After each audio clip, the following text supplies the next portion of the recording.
থেকে আসি। আজকে আমাদের সেই ছোটবেলার সেই বিখ্যাত বিজ্ঞাপন, এখানে মাদক নিয়ে অনেক ইনফরমেশন দেওয়া আছে।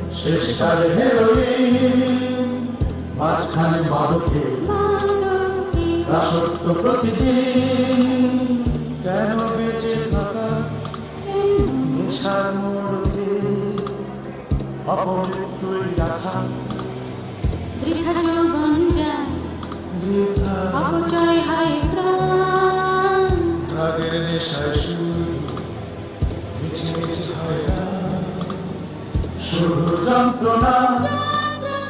বাঁচাও জীবনগুলো, বাঁচাও চেতনা, এ জীবনের অধিকার সকলের সবার, অধিকার গোলামি সে কর্তা ভাঙবা, রাগের গোলামি দূর কর বন্ধুরা।